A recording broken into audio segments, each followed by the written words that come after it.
त्या पत्त्यावर राहत नाही। मी काही उदाहरणं त्यांना दिली। त्यामध्ये मुरबाडमध्ये जे मतदार आहे मुरबाड मतदारसंघामध्ये, त्या मुरबाड मतदारसंघामध्ये बूथ क्रमांक 8 मध्ये 400 मतदारांचं एक घर आहे। 400 मतदार आहेत की ज्यांच्या घरासमोर फक्त डॅश आहे, म्हणजे घर नंबर डॅश आहे। बडनेरा विधानसभा मतदारसंघ बूथ नंबर 211 वरती 450 मतदारांचं घर क्रमांक 0 लिहिलेलं आहे। कामठी विधानसभामध्ये देखील 867 मतदारांचं घर निरंक आहे, घर नंबरच नाही। बऱ्याच ठिकाणी दुबार मतदार नोंदवण्यात आलेले आहेत, म्हणजे एका व्यक्तीला 8-8, 5-5, 4-4 वेळा मतदानाचा हक्क दिलेला आहे। एपिक नंबर एकच असतो अशी आजपर्यंत आपल्या सगळ्यांची खात्री होती, पण मतदार याद्यामध्ये अनेक वेगळ्या एपिक नंबरची माणसं आम्ही त्यांना निदर्शनाला आणून दिली। त्यामुळं नालासोपारा मतदारसंघामध्ये सुषमा गुप्ता या महिलेचं नाव वेगळ्या एपिक नंबर ID सह 6 वेळा नोंदवलेलं आहे। आणि आपणच 12 ऑगस्टला विविध न्यूज चॅनलने माध्यमांमध्ये पुराव्यासह हे दाखवलं। 12 ऑगस्टला आपण दाखवलं। दुपारी 3 वाजता आमच्या पक्षाने, आमच्या कार्यकर्त्यांनी तपासलं, आपण म्हणता ती वस्तुस्थिती याच्यात होती मतदार यादीत ऑनलाईन। आणि 6 वाजता मात्र ती सगळी नावं या बाईंची, म्हणजे या श्रीमती गुप्ता जे आहेत त्यांचं नाव हे त्या ठिकाणाहून काढण्यात आलं। आमचा प्रश्न हा आहे की आपण न्यूज चॅनलच्या मार्फत एक बातमी दाखवता, दुपारी 3 वाजता या महिलेचे फोटो आणि एव्हिडन्स तुम्ही टेलिव्हिजनवर दाखवता, तर सकाळी दुपारी 3ला ती नावं असतात, 6ला ती नावं जातात। आमचा प्रश्न आम्ही निवडणूक आयोगाला विचारलेला आहे की ही नावं कुणी काढली, कुणी त्यावर तक्रार केली, तक्रार कधी करण्यात आली आणि कुणी स्थळ पाहणी केली, आणि हे फोटो एकाच महिलेचे आहेत याचं व्हेरिफिकेशन करण्याच्या कुणी नावं काढली।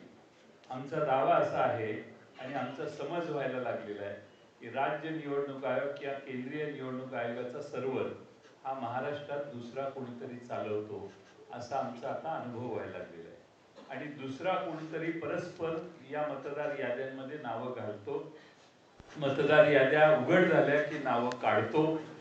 राज्य निवडणूक आयोग असो किंवा केंद्रीय निवडणूक आयोग यांच्या हातात काही नाही आहे, कुणीतरी बाहेरच ही सिस्टीम ऑपरेट करतंय असा याचा अर्थ आहे। आम्ही त्याचबरोबर त्यांना हेही दाखवलं की एकाच पत्त्यावर अनेक नोंदणी आहेत। आता मध्य विधानसभा नाशिक इथं घर क्रमांक 3829 या घरामध्ये 813 मतदारांची नोंद आहे। पुणे कॅन्टोन्मेंट मतदारसंघात बूथ क्रमांक 30 मध्ये घर क्रमांक 226 या घरात 869 मतदारांची नोंद आहे। आणि सगळ्यात महत्त्वाचं म्हणजे दर तासाला मतदार यादी जाहीर होते, किती पुरुषांनी मतदान केलं, किती महिलांनी मतदान केलं, हे दर तासाला जाहीर होतं। विधानसभेला या सिस्टीम पूर्ण मोडण्यात आल्या आणि संध्याकाळी 5 नंतर कुणी किती मतदान केलं हे कधीच जाहीर करण्यात आलं नाही। एकदम दुसऱ्या तिसऱ्या दिवशी फायनल टॅली जाहीर करण्यात आली। हे पारदर्शकतेच्या प्रक्रियेच्या विरोधात आहे। आणि आम्ही विधानसभेला ज्या मतदार याद्या पाहिल्या, ज्या मतदान याद्यांनी हा निकाल आला, त्याच मतदार याद्या जर स्थानिक स्वराज्य संस्थात वापरल्या जाणार असतील तर हा प्रचंड घोळ तसाच पुढे चालू राहतोय। आणि म्हणून आम्ही राज्य निवडणूक आयोगाला आणि केंद्रीय निवडणूक आयोगाचे प्रतिनिधी CO यांना मागणी केली की या मतदार याद्या दुरुस्त केल्या पाहिजेत, ताबडतोबीने त्या दुरुस्त करा।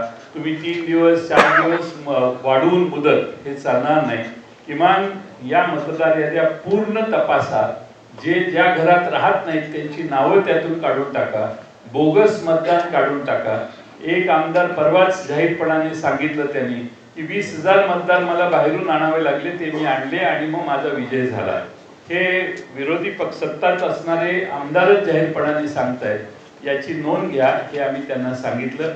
मी आपल्या सर्वांचं स्वागत करतो आणि पुढं माननीय बाळासाहेब थोरात साहेब काँग्रेस पक्षाचे ज्येष्ठ नेते यांना विनंती करतो की त्यांनी या ठिकाणी त्यांचं मनोगत व्यक्त करावं.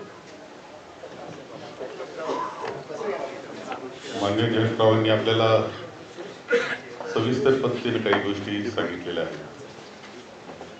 काल आम्ही केंद्रीय निवडणूक आयोगाचे CEO त्यांना आम्ही भेटलो. आज राज्य निवडणूक